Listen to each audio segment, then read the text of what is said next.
There's a change at the top of Nebraska basketball. Robin, I think we all knew that this day was coming. We just didn't know when, but today is the day. Did anything surprise you about today?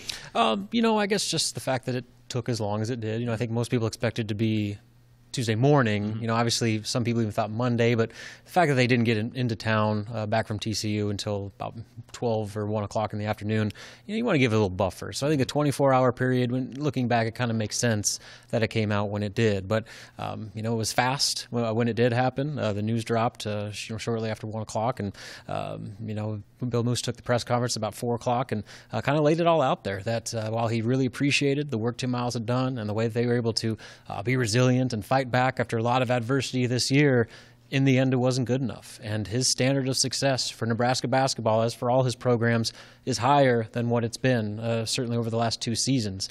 And so, now the question is, what's next? And there's directly asked about candidates. He said he's talked to 3, maybe even 4 guys. The top 3 guys on his list, one of them being Fred Hoiberg, and he's expecting a decision to be made within the next 2 weeks. So, again, like you said, not unexpected on any sense, but just kind of the finality of it, and now finally getting to turn page after a few months of speculation, kind of a relief in a lot of sense. Yeah, Bill Moos saying it was a complete body of work analysis rather than just maybe the last couple weeks.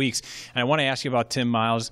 You know him very well. How did he take the news, and where does he do after a day like today? Right. Again, not unexpected. I mean, he's a smart guy. He's on Twitter, as we all know, and so he's heard all the noise that's been going on, and he probably expected this to happen, but I don't think that takes away from the disappointment. I mean, this is something that he put his whole heart into. He wanted to make Nebraska a winner. He wanted to take the program to that next level where it had never been before, and he got so close a couple different times.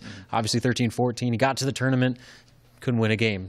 Last year, had their best regular season in decades and couldn't get into the NCAA tournament. And obviously this year, when they were on their best track yet, everything just collapsed about midway through. And so this is something that I think personally affected him. He's a prideful guy that, like I said, put a lot of blood, sweat, and tears into building this thing over the past 7 years. And for it not to work out, it's disappointing. It hurts him. I think he feels like he let the state down and the fans down, his family down, and just go down the list.